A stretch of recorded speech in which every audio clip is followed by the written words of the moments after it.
What's going on, everybody? Welcome to the NFL Strategy Show presented by No House Advantage. I'm Dave Loughran. With me, Adam Scherer and Josh Engleman. Boys, I must say this much before we get into anything here. We're going to be recapping everything from the Week 1 slate. Do not worry.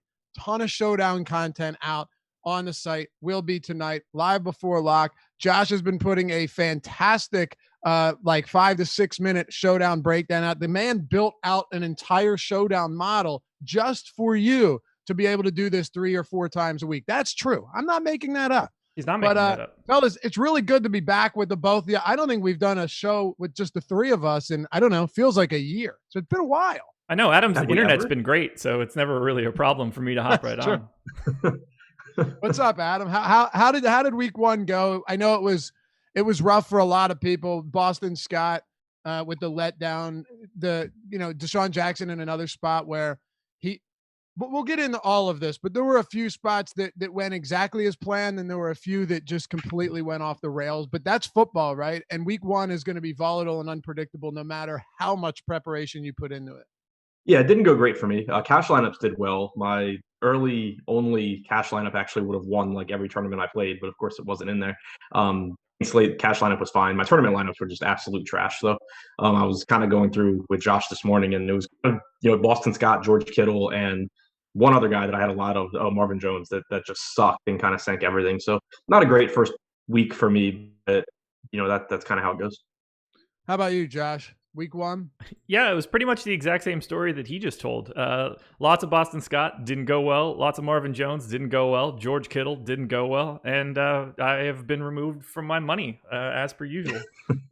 I had something go wrong with the sorting projections after I crunched, and I end up with less Boston Scott than I wanted. I was very upset about how little Boston Scott I had. You're welcome. And ended up coming in around break even. I had a real good day betting on the 1 through 4 p.m. slates. I had 19 prop bets. I went 17 for 19, which is a pretty strong record right there. Not bad. The 2 I lost were Marlon Mack over 52.5 yards. He got hurt. Yeah. And Henry Ruggs over, I think it was 3.5 receptions, and he had 3 for 53, right? And then got hurt and didn't return. So almost swept the board there, but I'm glad to have football back. I will say though, Josh, I always wait for Monday. I'm champing at the bit to get till Sundays every single week. And then sometimes around 4 or 5 o'clock, I'm like, I fucking hate Sundays. I hate football because you have to wait so long to get back to the next slate. You can't just hit the reset button the very next day. Well, yeah, I don't know what it's like to get to like 3:30, 4 o'clock and think, holy hell, I might have a shot here. So it's really just, the first half of the 1 o'clock games is just a really great experience. And then you open up the app and you're like, entry fees. Why? Amount winning is like 1/10 of the. Oh, yeah. It's the NFL season again. Yeah. Well, the worst part was yesterday, the contest, at least on DraftKings, didn't even load on the app until, half hour into the slate. So you didn't even get that brief window of breaking even or making money. By the time it reloaded, I was just down a ton of money. Yep. Yeah. The live scoring was down. There were a lot of sites. One site that I was betting on yesterday didn't pay out the 1 p.m. games until 6 o'clock, which is the last thing you want to do on Week 1 if you want people to keep cycling money back into the site. It was pretty wild. All in all, though, I'm glad to have it back. We're glad to have you guys back with us for this Monday morning quarterback recap show. Josh has put a couple really cool things together to throw up on the screen. We did this last year. We're running it back. Same show, different crew. I think it's going to be even better. And by the way, I mentioned showdown slate tonight. It's not. It's the greatest Monday night football slate of the year because you have 2 games. Josh, are you doing any videos for that, or because it's 2 games, you're not? Not only am I doing videos for that, there are 2 individual showdown videos on our YouTube channel right now, breaking down each one of them from a showdown perspective. So not from the 2-game slate perspective, each one individually showdown breakdown. Already up and ready. They got posted 23 minutes ago. Beautiful. It took me a really long time to do the math of 10:45 to right now. It's been a long weekend. Yeah, it certainly has. Let's dive into it. Before we do, hit that thumbs up if you haven't done so yet. You know it helps us out immensely so we can keep putting free content up on the site each and every day. And if you haven't heard about it yet, No House Advantage is the sponsor. One of our newest sponsors. We're proud to have them on board. They are taking an entirely different spin on what we're doing with daily fantasy. It's very cool. And the big thing here is all in the name, right? You hear No House Advantage, you say, what the hell does that mean? Well, we're going to tell you. There is no house advantage because you're not betting against the house. You're playing peer-to-peer player prop contest. I love player props. And Josh, to actually throw this to you for a minute, I had a buddy yesterday when I taught. I was very happy about almost sweeping the board yesterday with these props, right? And I hit him up. One of my best friends in my wedding, he loves football. He loves betting too. And he's like, I never really thought about it until now, but you DFS guys, like, you should be going heavy on, other than the limit of what you can bet, right? But he's like, you guys should be going heavy on props because it's literally what your prognostication comes down to every single day. Yeah, the only major problem is just running into like super heavy juice on some of the props and low limits. There's a lot of that for sure. But if you have access to a lot of sports books, particularly some of the more egregious versions, you can find some really good lines on some props. And as long as you're shopping around, that's going to be your best bet. Yeah, and the great thing about No House Advantage is you don't have to shop around because you can jump in tournaments. Like, I would imagine yesterday, had I jumped into some of these. Now, granted, you can't pick all of your own, but you can go in and you can pick one. Like, they don't have every single prop that you would find on a DraftKings sports book. I assume they will soon. But if you sweep the board like that, you're taking home that $2,000 top prize that we saw yesterday. There's just no doubt about it. Yeah, and Greg and I were actually talking a little bit about it on the show, thinking about the correlation of some of your props. If you take a wide receiver over for yards or receptions, you might want to take the quarterback as well for an over in yards. Try to get a little bit of correlation in your lineup. At first, we were thinking, can you correlate individual players? So if you wanted like Julio Jones over receptions, Julio Jones over yards, but once you pick a guy, you can't pick another prop for that individual person. So it's basically like the way on a book that you can't parlay player props, you also can't do it here. That makes sense. Yeah. Okay. Does. That makes sense for sure. Look, it's really cool what they're doing, and you're playing against your peers. The same thing you would do on FanDuel or DraftKings, right? You're not playing against the house. Which makes it a lot more beatable and a lot more enjoyable. And you can get up to $20 in free money to play on the site by using the promo code Awesemo, AWESEMO. Real cash prizes every single day. So if you're coming into this next week and you say, you know what, Miles Sanders is back, everyone's low on him because of this offensive line, but I think because of the matchup, he's going to rip off way more yards than he's projected for, then you hit it. Or you say, this line looked so bad last week that I'm hammering the under on that. Go ahead, put him in your 5-point spot here at No House Advantage and let it ride. Again, use that promo code Awesemo, AWESEMO. They'll match your first deposit up to $20. And if you refer a friend, which there's no reason not to, especially given that you can create your own contest just like you would on any other site, you get $5 more after your first deposit. Beat your friends, not the house. Win big with player props today and download the app No House Advantage. I've got it up on the screen right now. $3K for tonight's game. They have a 2-game slate. $1,500 to first, $15 to get in. Props are loaded for everybody in both of those games. Anybody that you're going to want to bet on. There's no props for like holding calls on an offensive lineman or something, but you can get Saquon Barkley over under 100 plus 100.5 receiving yards plus rushing yards. Oh, really I like that. I like the over there. Yeah. Although, man, this is a tough Pittsburgh team, but it is what it is, Adam. Yesterday was definitely a mixed bag and a mixed bag in many respects. If you had a lot of Eagles players, right? I had a lot of Dallas Goedert, which was great early on. I'm thinking, oh my God, this is exactly what I was expecting. This guy's going to be a stud, and we're finally getting those production.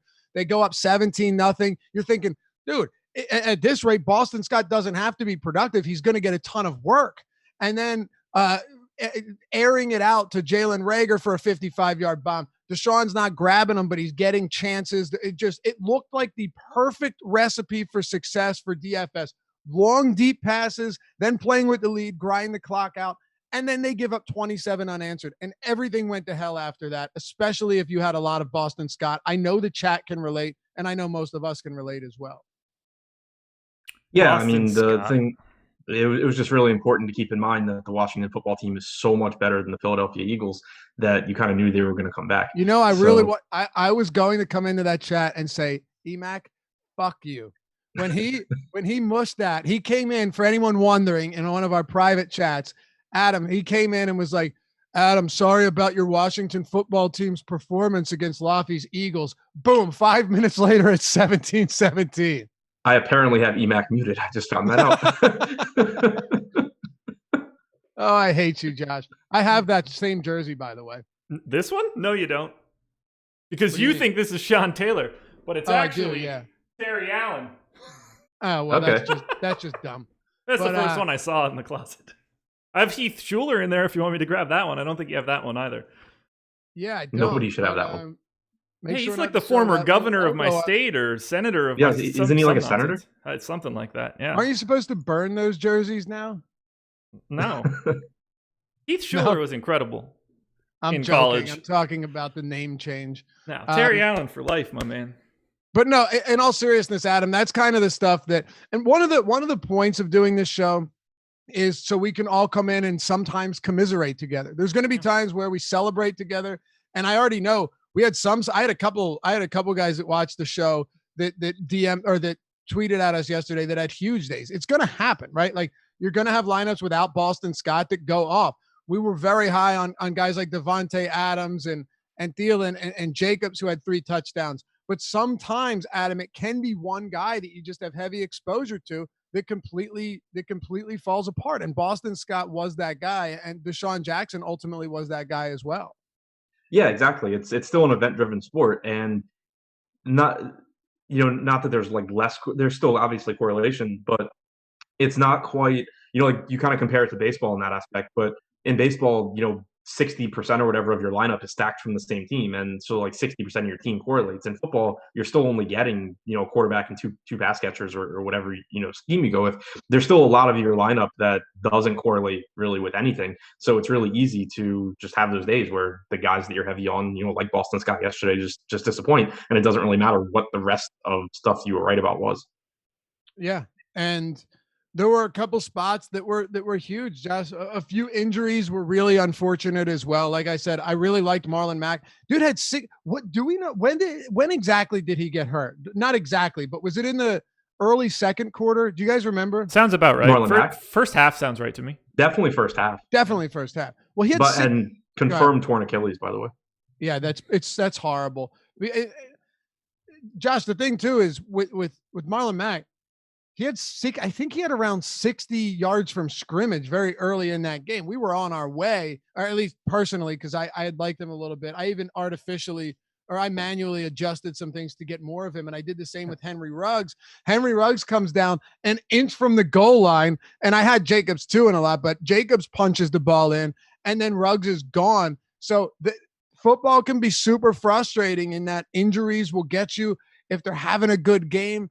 And it looks like they're on pace to put up really solid numbers. My best lineup had I think 198 or 200 fantasy points, and Marlon Mack was in it. So it's not to say I would have won, but it definitely means that there were a lot of lineups that got eaten alive by guys like Boston Scott, and unfortunately by players with injuries such as Mack and Henry Ruggs. We saw a lot of that yesterday. Yeah, I've got Mack pulled up right now. 4 carries, 26 yards, 3 catches on 3 targets for 30 yards. So 8.6 DK points, and then just gonzo, 5,300. Done. Yeah. It maybe chat with someone, because I was trying to watch all of these different games. Yes, Steven, he's on the end of his rookie contract. This is really bad time to tear your Achilles. It's really actually terribly unfortunate. I can't imagine he lands anywhere and gets considerable money at all. No. But yeah, if anybody knows in chat when exactly he got hurt, I guess it's unimportant. But Josh, what do you say we take a look at the top lineup on the slant? We decided collectively that we weren't going to use the Millie Maker because it's just, they're all, when I say lottery tickets, you guys would agree. You need to be good at what you're doing, but you also need some luck. Like you need some things to go right when you're winning a massive field contest, right?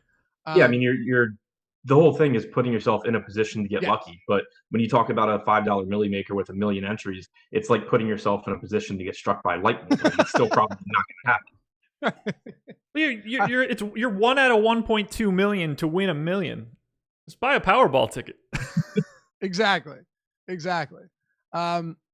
Yeah, essentially luck is just putting yourself in a position for good things to happen and taking advantage of that. But so we decided to use the slant as a good example here. Josh, you could pull up that winning lineup. Toss Boss, I believe it was, came down with the win. 150, played 150, takes it down with a 0. Yes, and I said in jest, tongue in cheek, on the deeper dive, that because this is one of those wild weeks and crazy things happen, that Robert Tonyan would be in the winning Millie Maker lineup. I know it's not the Millie Maker, understand that, but he was in the winning slant lineup, Josh. 1.8% ownership with a score of 0. This guy dropped 254 with a goose egg at the tight end position. It's crazy. Yeah, I would have never expected that to happen in this particular slate, but yeah. Rodgers, Kamara, Jacobs, Thielen, Ridley, Adams, Robbie Anderson, and Saints D, along with the Robert Tonyan bagel for the win. Yeah. So Toss Boss had 1, 2, 3, 4, 5, 6, 7 lineups in the top 100 of the slant. It's really hard to do. Here are the quarterbacks: Rodgers, Murray, Wilson, Haskins, Cousins, Rodgers, Wentz. Only Rodgers in there twice, and he had 7 lineups in the top 100. Yeah, it looks like a lot of Goddard, a lot of Robbie Anderson, Jamison Crowder. 61% Kamara, 59% Josh Jacobs, 52% Devontae Adams. That's going to help you out a bit. Can we, Josh, we go? Oh, okay, you went into his player. Okay, I'm a little bit delayed here. So 60% Kamara. Yeah. Devontae Adams was just such a spectacular play yesterday. Yeah. They have nobody else to go to. So, when you're looking at whether or not you want to roster certain players, it never, and I said tirelessly that I loved Adams and Thielen in that game, and I was nervous to stack it. But, you have the answer to that. These teams put up monster numbers on both sides of the field. And, even someone like Alan Lazard had enough points to carry you through. But yeah, the opportunity with some of these players was unmistakable yesterday. And DeAndre Hopkins showed it as well. What did he have? 14 receptions or something crazy? These top price guys really came through. By the way, 0 Boston Scott for the winner. Wow. Go ahead, Adam. 0 Boston Scott for the guy that won. Yeah, that'll do it. That I was going to say, with regard to the Packers too, also my boy Marquez Valdez-Scantling with the big game. Almost a monster game too. He dropped like another really long touchdown. But yeah, your point about Adams, there's just nobody else there to really cut into his targets. I think I saw the tweet was that excluding throwaways, like 41% market share for Adams yesterday. So just really ridiculous opportunity there. That's such a nutty number for remarkable numbers from somebody like him, but it's not surprising because really what else is going to happen there? And then Hopkins, Josh, caught 14 of 16. He had 14 of 16 for 150 yards, no scores, but you're still going to see some wonky pricing coming into week 2. I've been looking at this a little bit, just like very complete cursory look, not a ton of time put into it at all, but it's still going to take a few weeks before we get exactly where we need to be for sure. And there's also the fact that not to jump around too much here, but these Monday night games, if a player comes out of nowhere and ends up producing big numbers, they're already released the salaries for next week. So sometimes you'll see somebody get 28% market share of targets. Nobody expected him. He's $3K, and now you're getting him at minimum salary because the salaries were already out the day before the game. Great opportunity for that with Pittsburgh here. Obviously we don't know exactly what it's going to look like with like James Washington, Chase Claypool, Deontay Johnson, like how it's going to be split up there. Everyone assumes Deontay Johnson's 2 and then James Washington behind him, but that there's definitely the opportunity there for something to happen tonight where going the next week, there's just like a must play at a cheap salary. It's exactly what I was referring to as well. Like Claypool, probably not going to be the guy, but if it so happens that Roethlisberger just has a connection with him, which we've seen with wide receivers before in this offense, he's minimum salary. So yeah, I mean, like like an example from yesterday, like with the Bengals. Obviously, you have Green, you have Boyd. It was kind of just like, what are they going to do with Higgins, Ross, and Auden Tate? Like, are they just going to split snaps or whatever? John Ross ended up playing more snaps than both of Green and Boyd. Higgins and Tate, I think, both played less than 20 snaps. If you get some sort of split like that from like Washington and Claypool for Pittsburgh, they're going to be really good values next week because their prices can adjust. Scotty Miller too with Tampa Bay was actually targeted quite frequently. It isn't to say that you expect a lot from him, but yeah, you're going to get quite a bit of that. Josh, did anything else stand out to you from what we're seeing in the slant, from what we're seeing on this slate itself, as far as exposures go, as far as the top winning lineups? Anybody? Obviously, you didn't want Boston Scott, but was there anything that stood out as, hey, you needed to have this combo, or were there enough combos to get us there where it didn't need to be just one stack? So a couple things stood out. One, we would be remiss to not shout out the fact that the boss man himself, Alex Baker, finished 7th in the slant. So kudos to him for the top 10. That's weird. I thought he won literally every tournament that he was at the top of. Normally. That is actually really true. He's either all the way at the top or you don't see his name. It's true. Yeah, no, like it seems so rare to see him like in the top 10, but not in first. That is super weird. What was his lineup, Josh? Lineup was Joe Burrow at QB, Boston Scott, Josh Jacobs, Thielen, Ridley, Devontae Adams, Goddard, AJ Green, Saints. So a Burrow, AJ Green stack, nobody else coming back. He said he ran 4 different crunches. He said this on the Deeper Dive yesterday. And this is why I love doing this show, because I thought it was super useful last year. And I know a lot of people liked it as well. I did this show with the man who shall not be named, I guess, in the DFS space anymore. But which one? Like, Josh, the awesome thing about it is we can go back and look at what's worked and what's not working, and some of the top players, what they're doing. And I remember somebody, I know the three of us actually discussed this one day, and we had a laugh about it, because you'll get once in a while people that are new to this and they're new to crunching. So always willing to help out with this stuff. And Adam, specifically, you got super into MMEing a couple of years ago and had some really solid success with it. Josh is super supremely talented with building stuff out for crunching. And I know my way around Fantasy Cruncher as well, but you'd have people that go, okay, so someone won the Millie Maker, and the person that's reviewing these lineups, they want to be able to replicate what that lineup was. And it's someone you've never heard of. They had a single entry, and it's a lineup that never in a million years, if you ran 5 million crunches, you wouldn't have come up with it. You really want to draw that that you really want to be able to differentiate from, if something worked, was it actually the right thing? And if something didn't work, was it actually the wrong thing each week? Yeah, and I think like obviously in this case, knowing Alex too, it's easier to break down his lineups, because like you mentioned that in this particular lineup you have Burrow and Green, so only the single Cincinnati stack, nobody coming back. Not to speak for him or to give too much away, but I know that he factors correlation into how he views his lineups in addition to projection. So like if like I talk a lot about using ownership and projection basically to choose my top lineups. If I run some crunches like that where I'm just going Burrow plus Green with nobody coming back, I'm going to get a disproportionate amount of those lineups because they are going to project better since I'm not forcing the correlation. But by making sure that you're accounting for that, I'm sure Alex didn't get a disproportionate amount because I know that he factors that in. So he basically was saying, like, I'm sure he discounted that lineup because of the lack of correlation, but it still showed up as a top lineup. He had 2 lineups with Joe Burrow. What's that? He had 2 lineups with Joe Burrow. Wow. How do you account for that, right? Like, we know that if you were to run, okay, let's say you're stacking and you're setting groups in Cruncher, and you look at Lamar Jackson and you're like, listen, I want some of this guy, but I don't want to set the same group for him as everybody else, where everybody else you have to pair with at least, a lot of times the most popular crunch I'll do is at least 2 of the same team and at least 1 of the opposing team. And 99.9, not 99.9, but most of the time you're going to get 2 and 1. You're not going to get more than that because of exactly what you just said, Adam. It's just not going to feed you worse teams, even though, worse teams on paper.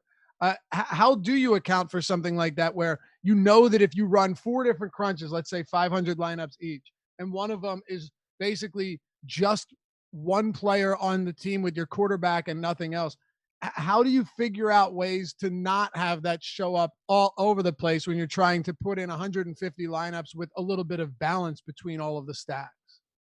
Yeah, it's something that you would do outside of Cruncher when you're choosing your lineups.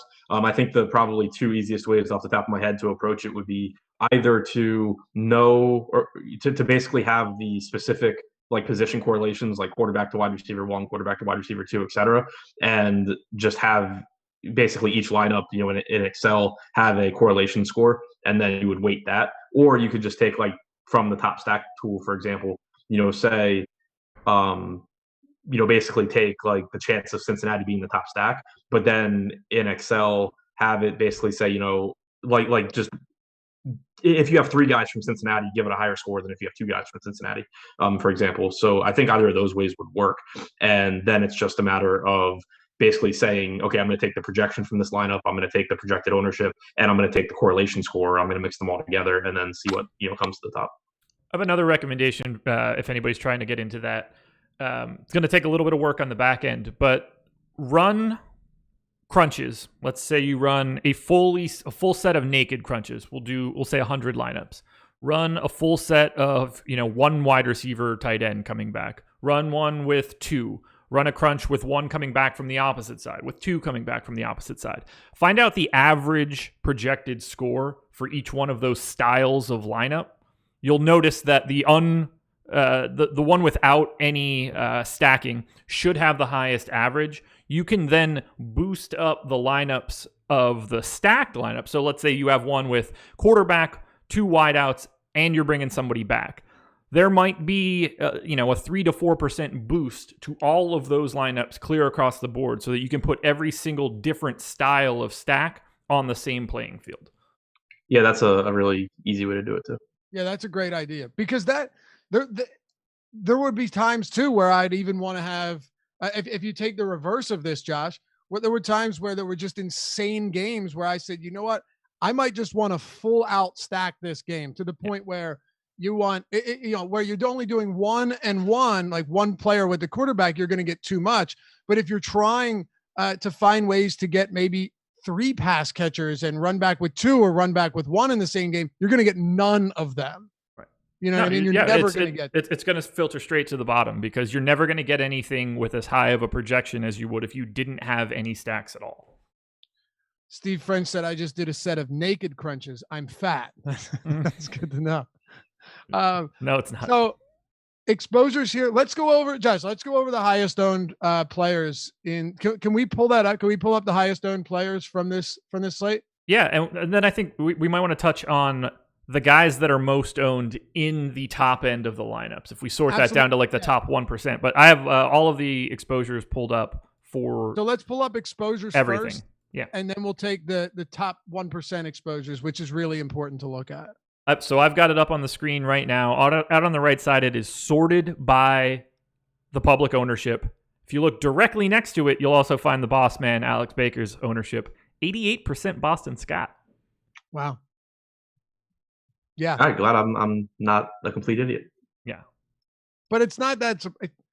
It's not like that is strange. That offensive line was terrible yesterday. Terrible. But Boston Scott won people tournaments last year on several occasions. As a matter of fact, Boston Scott won somebody a solo $250K in the DraftKings Showdown slate last year. So Boston Scott is in the 4th ranked lineup in the slant. You got to 4th. Okay, so you could if you had him, you weren't dead in the water.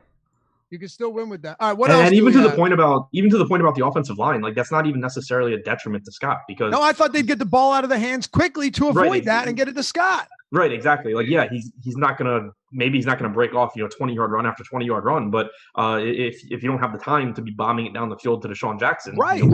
More catch. That's why the main reson I was willing to go so heavy on Scott was because it was like, at worst, he's probably going to get enough catches where just the catches give you a high enough floor. Adam, I said the exact same thing yesterday and on Saturday, that I'm not as worried about the line because just use him as a safety valve. Like just get the ball out of your hands quickly to him, which was another reason, by the way, that I kind of liked Dallas Goedert, because he's going to be running more intermediate routes than somebody like Rager or Deshaun Jackson. But it's a shame, and it is what it is. I hate to use that term, but I think the logic there made sense. It didn't pan out. So it is what it is. And also to Josh's point about him being in one of the top lineups, it just goes back to, it's really difficult for value plays to kill you. It's very easy for expensive plays to kill you. And that's why typically you're going to spread your exposure around more amongst expensive players and be more willing to just say, I'm playing a ton of this cheap guy. For sure. Steve asks, was Philly O-line terrible or Washington D-line dominant? Both. Both. And Philly's offensive line is dealing with myriad injuries. Yeah. They're down Brandon Brooks for the year. They lost Andre Dillard, and Lane Johnson, who is arguably the best right tackle in the league, was also out. So they were decimated. It's not like we're saying like, oh, you should have known the Philly O-line was bad. Like you just knew based on the guys they're missing that it wasn't going to be good, and you knew they're going up against a great Washington defensive line. Absolutely.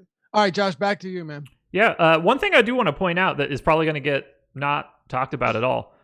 Boston Scott, Josh Jacobs, the two most owned guys in the slant. They are also the two highest owned guys from Alex. You don't have to just fully avoid the quote-unquote chalk. You can certainly get significantly over the field. While Boston Scott only put up 7.4 fantasy points, I'm sure Alex was plenty happy to have the 36 fantasy points from Josh Jacobs in 70% of his lineups in the slant. Absolutely. He was underweight on guys like Devontae Adams. Yep. Marvin Jones came in around half the field on Jones, a little more than that. Almost a third of the field on Devontae Adams. So an interesting thing here too, Josh, is there's only 5 guys who had 20+% ownership on this slate: Boston Scott, Jacobs, Adams, Marvin Jones, and Terry McLaurin, which actually really surprised me. I did not think he would be a top 5 owned guy in this contest. Too good, man. Redskins. Oops, did it. Football team. It's going to happen. I've already said it. I'm not apologizing for saying a name that I've been saying since I could speak. Yeah, they were my favorite. They're my favorite team since 1990. They were my team as a kid. Art Monk, man, like this was a team that I was all on board with. Then I grew up and said, you know what? I said it too from like the time that it came out that they were going with Washington football team. That's like you're going to get more slip ups that way because they don't have a name. Exactly. So there's no oh yeah, they're the Red Wolves now. Like you have to actually actively think like, oh yeah, they don't have a name, so. Right. It's crazy. It's pure crazy. Should have gone Washington Snyders. Got sponsored by that pretzel company. I wanted the Sentinels from the Replacements. That would have been good. Would have been good. Good. Pretty much anything other than what they did would have been great. Pretty much, yeah. So Alex had, sticking to his guns here, had 28 T.Y. Hilton. What did T.Y. finish with? 9. Yeah. 9-3. Looking at just a few of these other guys. Allen Robinson, 12-3. Anthony Miller looked good, by the way. It was really nice to see him starting to really mature. I think he's going to be really good. Who are the biggest busts compared to their ownership, really, if we're just looking at this? Other than Boston Scott, obviously. Marvin Jones, Terry McLaurin, Kittle. Antonio Gibson, Eckler. Kittle, too. Yeah.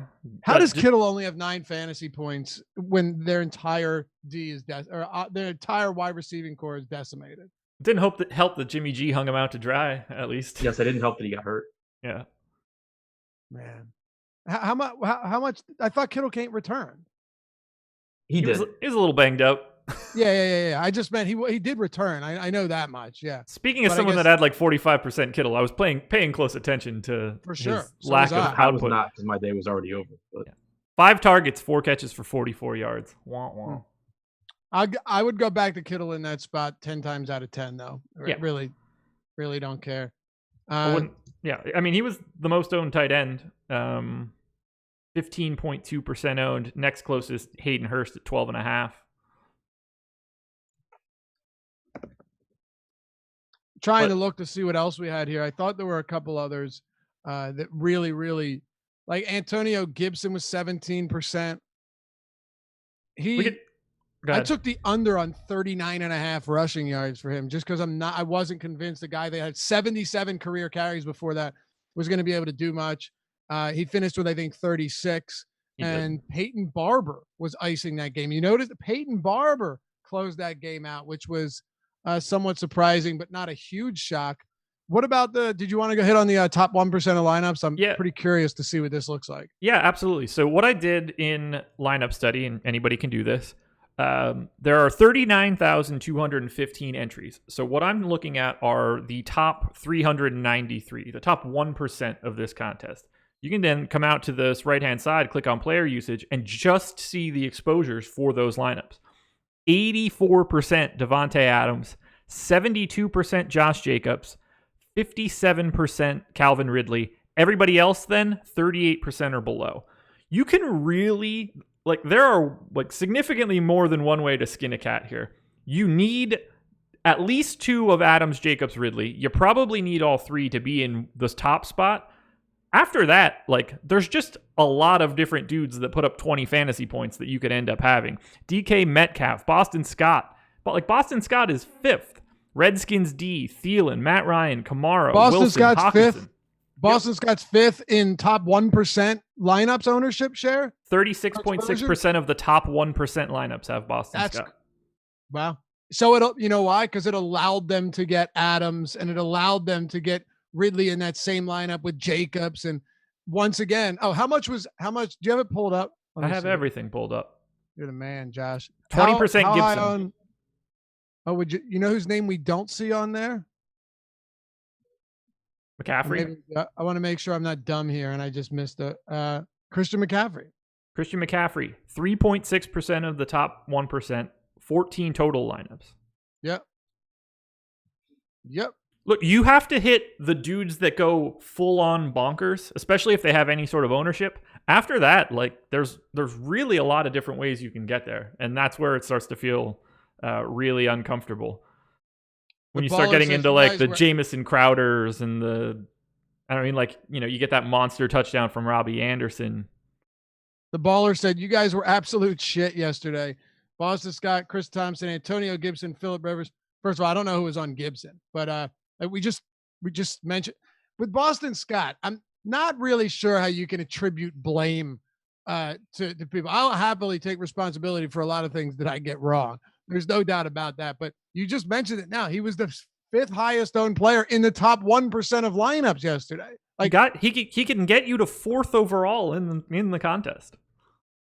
Yeah. The guy that won the contest did it with a 0. Mm-hmm. He also won the entire tournament by 18 fantasy points. So, whew. That's crazy. God, what a boring sweat. Make a worse team next time. Yeah. What about quarterbacks, Adam? You had Russell Wilson at 23% of the top 1% lineups. Chris Carson, not a quarterback, but same team, 20%. Metcalf, 38%. That's a pretty interesting. You're just looking at these teams that put up monster numbers, and that was one. But Matt Ryan, 25%. Russell Wilson, 23%. Rodgers, 18%. And then it falls off a cliff to 5 or 6 or less percent guys like Josh Allen, Lamar, and Cousins. But yeah, Ryan Wilson and Aaron Rodgers did the real heavy lifting on this slate. And even the guy that finished second had Cousins. It's fully random at the top. Rodgers, Cousins, Ryan, Trubisky, Wilson, Burrow, Allen, Lamar Jackson. That's all different guys in the top 10. Go ahead, Adam. Yeah, Josh and I were talking about it before the show, but quarterbacks individually don't really matter that much. It's more of who do they pair with? Normally, if there's a week where I'm not really spread out at quarterback, normally I'm just really, really spread out. It's because I'm just going really heavy on Julio, Ridley, Lockett or something. So I'm just getting a ton of Wilson and Ryan in that game. For example, quarterback exposure is basically driven by the other positions. Aaron Rodgers, if you're making lineups that correlate and you're playing a lot of Davante Adams, you're going to drive up your Aaron Rodgers just because he works with Davante Adams. So it's kind of almost, I guess, counterintuitive because obviously in real life quarterbacks are so important, but when you look at your exposure across fantasy lineups, it's normally kind of like the last, not the last guy in, but kind of like the least important piece. You're just kind of trying to fit someone that, if your team goes off, is likely to do well. Okay. Lamar Jackson too. What was the highest lineup he was in? 10th. 10th? Yeah. Okay. Naked as well. Huh. It was Lamar, Gibson, Jacobs, Ridley, Adams, Crowder, Herndon, Kamara, football team. Interesting. Yeah. Football team. Yeah, I think there were just a few games here that you really needed to have, even if that you absolutely, if you didn't have them. Now, you didn't need to have all of them, right? You didn't need to have every single one of these, but Josh, like you said, probably 2 of those 3 receivers. Yep. And more so, you're looking at how many monster scoring games do we have? I think Green Bay, Minnesota had 70 plus points. Tampa Bay, New Orleans had 57, which isn't bad. Chicago, Detroit had a fair amount of scoring as well. DeAndre Swift, what a brutal drop that was. Oof. Just horrible. Meanwhile, I'm just screaming like, throw it to Jones, throw it to Hawkinson. Nah, Swift. I know, it's so bad. He dropped it. Vegas, awful. Carolina, 64. And then Seattle and Atlanta had 63. So there were a lot of high scoring games that just soared over that total. And really, there wasn't a single 50-point over under going into this game either. So yeah, I think it's pretty interesting to see that you probably could have gotten away from one game that maybe if it happened on the 1 p.m. slate, Josh, you'd say, oh, I'm screwed. And then you get a potentially a 4 p.m. game where it just changes everything. And that happens every week. And I think, if you had pieces of Seattle, Atlanta, Green Bay, Minnesota was another one. Vegas, Carolina, particularly the Josh Jacobs exposure there. There were a lot of different ways, as you said, to skin a cat on this slate. The highest exposure of the top 1% for tight ends was Hawkinson in 21%. It's just like a full-on grab bag of tight ends. It's almost like you shouldn't care at all about quarterback and tight end, and everything that you need to do is at running back and wide out. Yeah. Michael Campbell says, Laffy, only problem is, I'm assuming he's saying New Orleans, Tampa Bay was empty other than Kamara. And I think the Saints defense. Yeah. Yeah, Saints defense had, 15 or so. Pretty solid from them. But yeah, look, are you shocked though, Adam? I wasn't shocked that Breeze didn't have a huge game or that Brady didn't have a huge game. It wasn't that surprising. Although if you rostered Michael Thomas, you are absolutely devastated paying that much for him. Yeah, I was gonna say the other thing with that game was like you look at where the scoring came from. Versus like who you're rostering. Michael Thomas was shut down. Mike Evans had a touchdown, but it was his only catch of the game. Sanders had a touchdown, but didn't do a whole lot else. Kamara had the touchdowns, but didn't get yards. OJ Howard had a touchdown. People are playing Gronk over him. There were a lot of points in that game. It was just both of those teams have so many guys that that production can go to, and that's really what you saw. I don't know if we should have any confidence in this team going forward. We'll talk about that a lot more throughout the week, Josh, but this was one game where you got 57 points and kind of left yourself scratching your head wondering where all of those points came from. Like OJ Howard was one that didn't help anybody. Mike Evans had a single garbage time reception for 2 yards and a touchdown. They're just this game, as Mike pointed out in chat, was largely disappointing. If you were, let's say you had to go somewhere with the wife, right?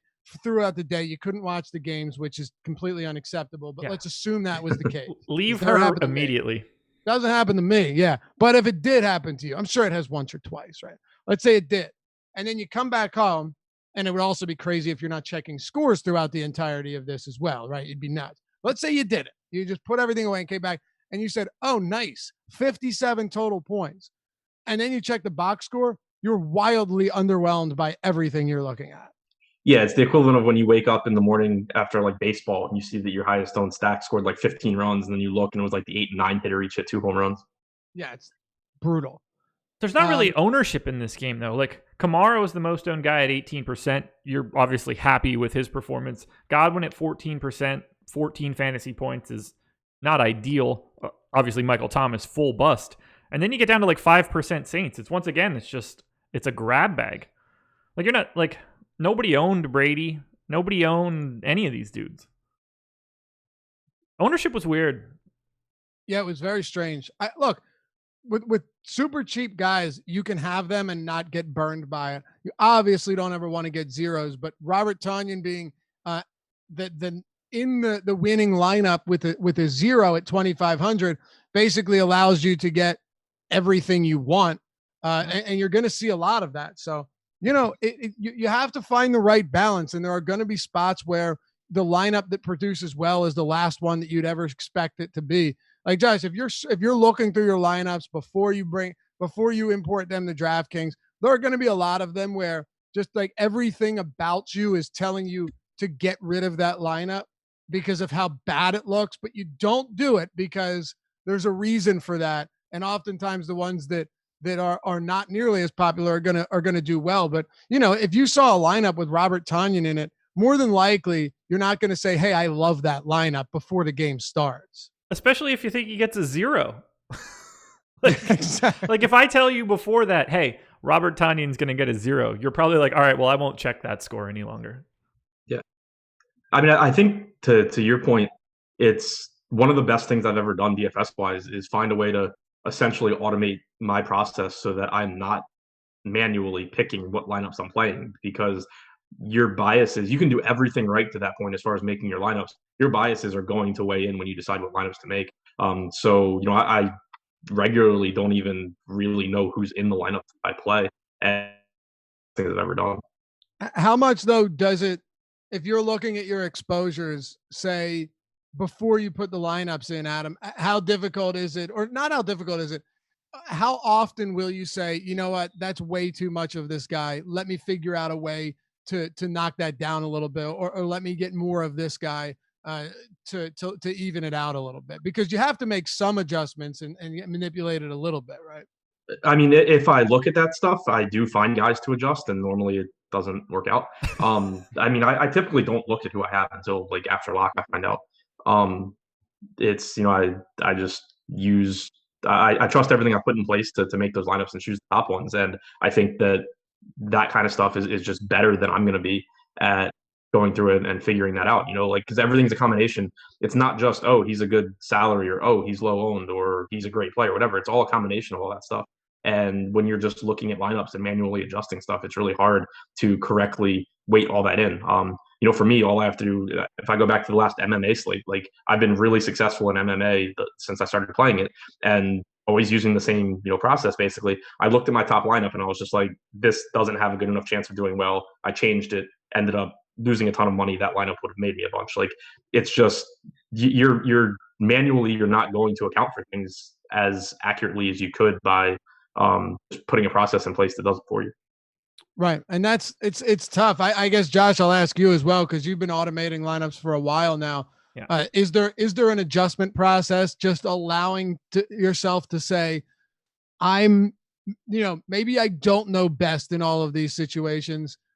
Maybe me making all of these adjustments because because in that case, what's the point of even automating them, right? If you're just going to have a say in absolutely every lineup that comes out. Yeah, I just try to make sure that nothing is too wildly out of whack on like one or two options. The more that if I start to like really get into it too much, then I try to start from scratch. But like yesterday, for example, Mitch Trubisky was sorting like disproportionately to the top for me. Now, I knew that I was going to have him as one of my most exposed quarterbacks, but instead of having the 40% that I originally had, I walked it back a bit just by limiting his lowest lineup. So let's just say that I had him in 40 lineups. I wanted him in 25. I cut the bottom 15. The next 15 best lineups for me just sort to the top. That allowed me to not just be like fully out of whack. It keeps all of my running back and wide receiver exposures normal. Nothing else got weird there, but it did help to redistribute my quarterback exposures. But I didn't want to go too far down that rabbit hole. So I believe he was the only guy that I actually tweaked, was to just bring him down to be my top exposed quarterback, but not be 3 times as exposed as everybody else that I had. Yeah, to add to that, that is the one time, or one of the only times that I do try and adjust stuff is, or I'll look at, like if, for example, I had a ton of Trubisky, I'll go and look and see what what I have him projected at. Is he randomly projected 1 point higher than like 6 quarterbacks that are more expensive than him? Yeah. And obviously it's arbitrary.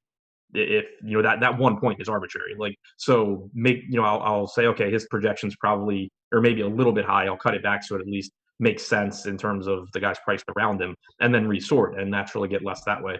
That comes up a lot in basketball where 1 minute one way or the other can make a really big difference. So yeah, I think that's, if you are getting too much of one or two players that make you uncomfortable, I think it's important to see kind of where you have them projected, figure out why you're getting so much of them, as opposed to just saying oh, don't like that guy, need to pull it down. Have an actual data point or reason that you're adjusting, not just, don't like that guy, do like this guy, whatever. Let's hit on one more thing before we get out of here. Hit that thumbs up if you haven't done so yet. And remember, we've got one more day of the promo.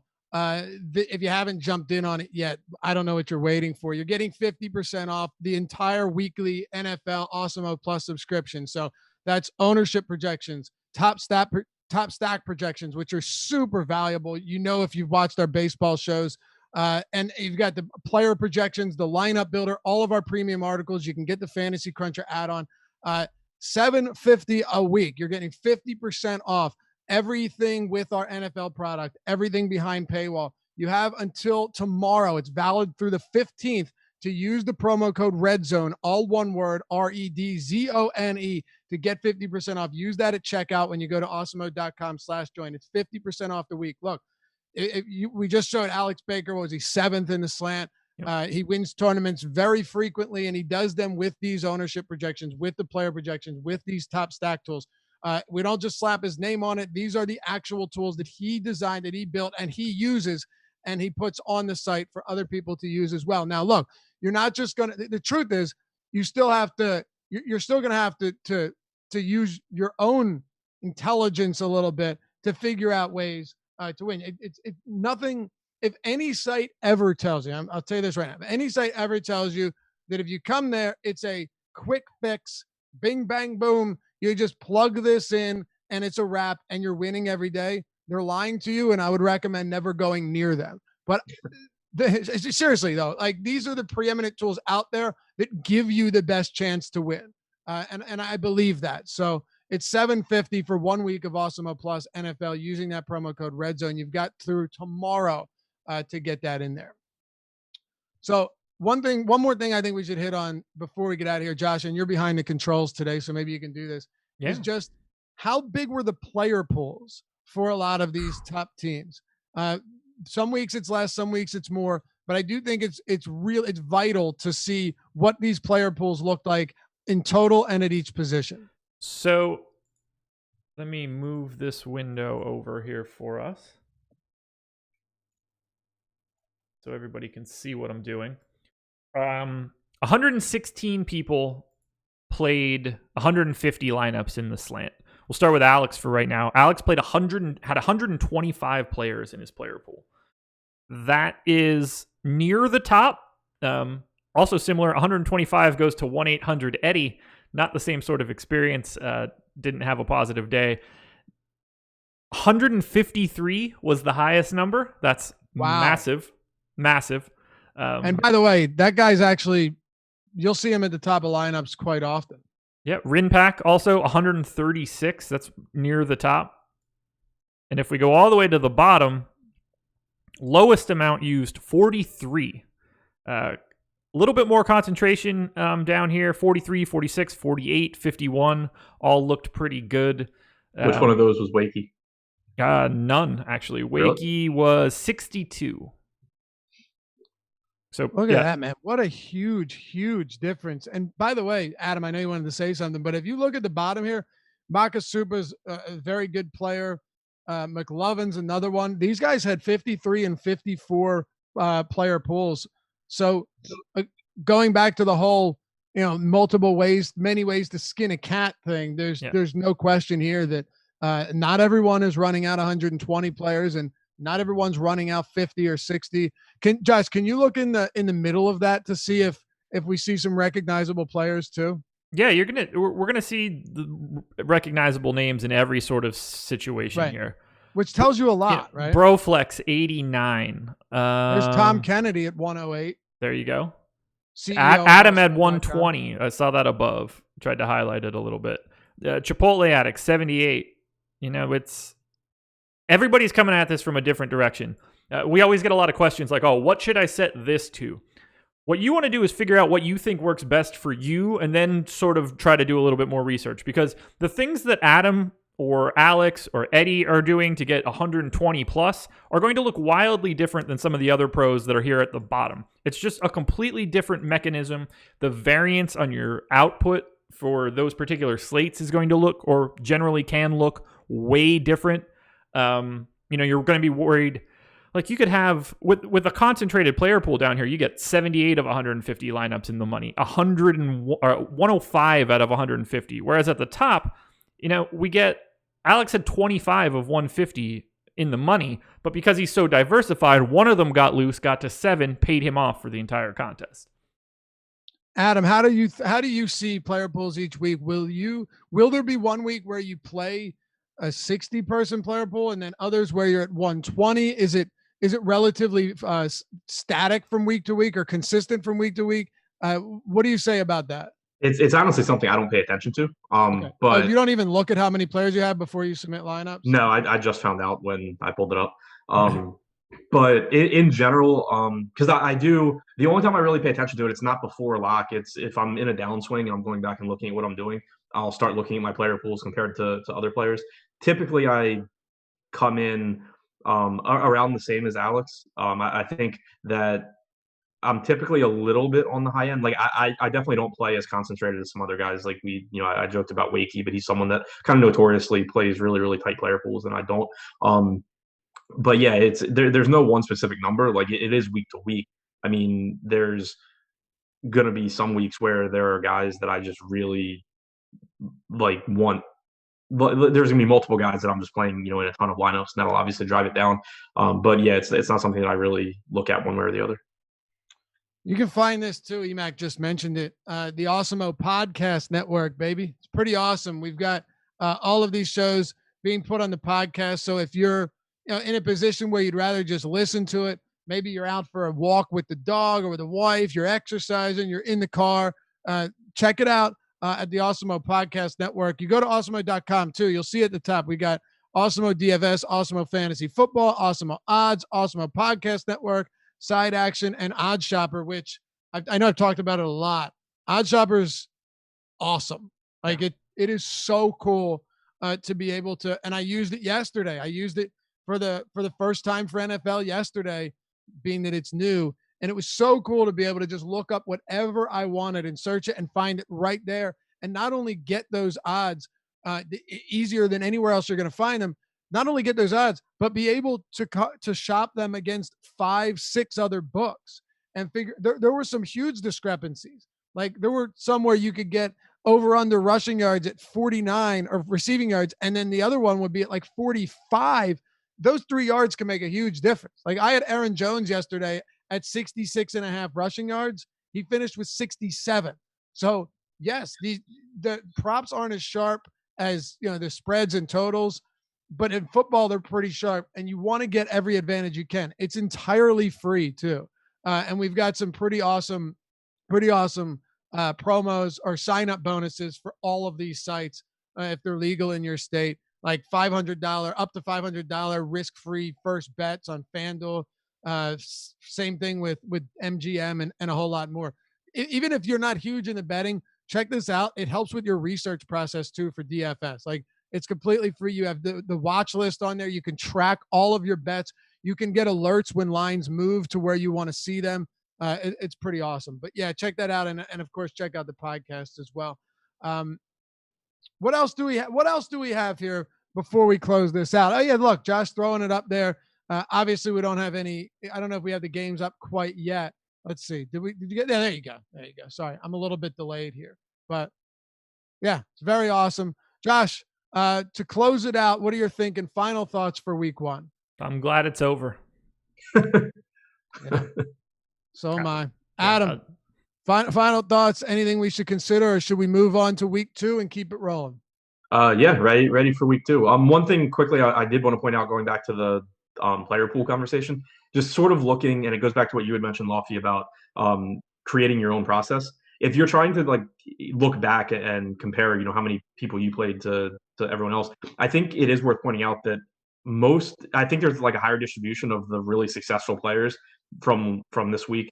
They're really successful players, but this week their player pools seem to be bigger. Like if you look at the guys towards the bottom, of the players that you actually recognize, a lot of them are like guys that play a ton of money in cash games, and so it's likely that they kind of were just running 150 lineups around like their cash pool, or it's players that we know their strategy is intentionally they're willing to take on that risk. So I think if you just kind of like, if this was your first week playing 150 lineups, you probably would prefer that your player pool be up towards the top there, unless you were doing something intentionally to limit it.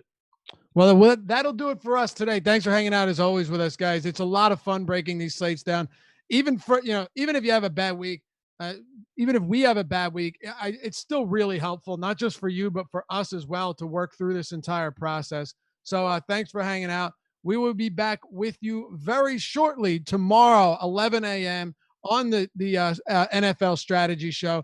And stick around throughout the day. There is no NBA, but there will be the MLB Live Before Lock, PJ First Look, and a whole lot more right here. Stay with us. It's youtube.com/Awesemo, the Awesemo NFL Strategy Show presented by No House Advantage. We'll see you back here soon.